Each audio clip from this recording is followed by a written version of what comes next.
அந்த மாதிரி ஏதாவது ஒன்று நடிச்சு காட்ட முடியுமா எங்களுக்காக ஆடிஷன்? சரி, டைட்டில் டைலாக்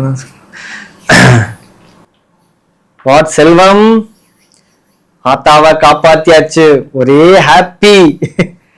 உன் ஆத்தாக்கு இனிமே 20 இயர்ஸ்க்கு சாவு கிடையாது, அதுக்கு நான் கேரண்டி. Okay, thank you.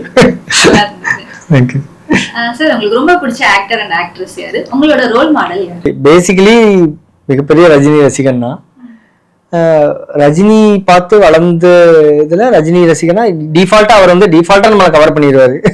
நீங்க புரிஞ்சு இந்த படம் நல்லா இருக்கா, இவர் நல்லா நடிச்சிருக்காரெல்லாம் அப்படியே வந்து அப்படியே தூக்கிட்டு போயிடுவார் ரஜினி சார் வந்து நம்மளை. கொஞ்சம் மெச்சூரிட்டி வர வர கமல் சார் படங்களை பார்க்கும்போது அவரோட ஒர்க் என்ன, அவரோட டீட்டெயிலிங் என்ன, அவர் என்ன பண்ணியிருக்கான்றது புரியும் போது இன்னைக்கும் 80s இருக்க பல படங்களை நீங்க ரிலவெண்டா இன்னைக்கும் இருக்கிறது கமல் சார் படங்கள் தான்.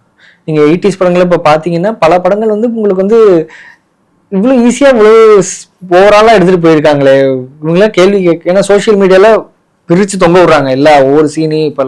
அப்போல்லாம் அவ்வளோ பெருசாக எதுவும் இல்லை. அவங்க பாட்டு இஷ்டத்துக்கு ஒரு சின்ன கதையை சிம்பிளாக சொல்லிட்டு பல வெற்றி படங்கள் இருக்குது.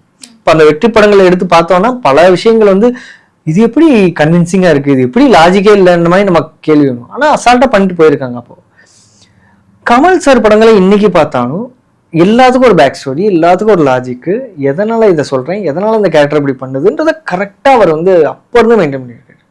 அது ரொம்ப ஆச்சரியமா இருந்துச்சு. ஸோ ரஜினி சார்லேருந்து நான் கமல் சாருக்கு 2 பேருக்கும் மிகப்பெரிய ஃபேன். 2 பேரும் ரொம்ப பிடிக்கும். அப்புறம் தமிழில் வந்து ஊர்வசி மேம் ரொம்ப பிடிக்கும், ராதிகா மேம் ரொம்ப பிடிக்கும். ராதிகா மேம் வந்து வெர்சடைலான ஆக்டர்.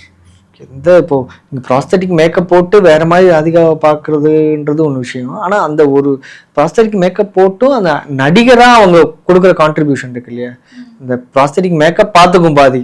நீங்கள் சும்மா பாதி பண்ணிட்டு போனாலே தெரிய போகிறது நல்லதாக இருக்கும். ஆனால் அவங்க அதுக்கப்புறம் அவங்க முகத்தை வச்சுக்கிறதா இருக்கட்டும், அவங்க பேசுகிறதா இருக்கட்டும், அவங்க பார்வையாக இருக்கட்டும், அவங்க கை பாடி லாங்குவேஜ் எப்படி பண்ணுறாங்க, பெரிய பாடம் இருக்குது அதெல்லாம். ஸோ அவங்களாம் மிகப்பெரிய ஆக்டர்ஸ் அவங்கெல்லாம்.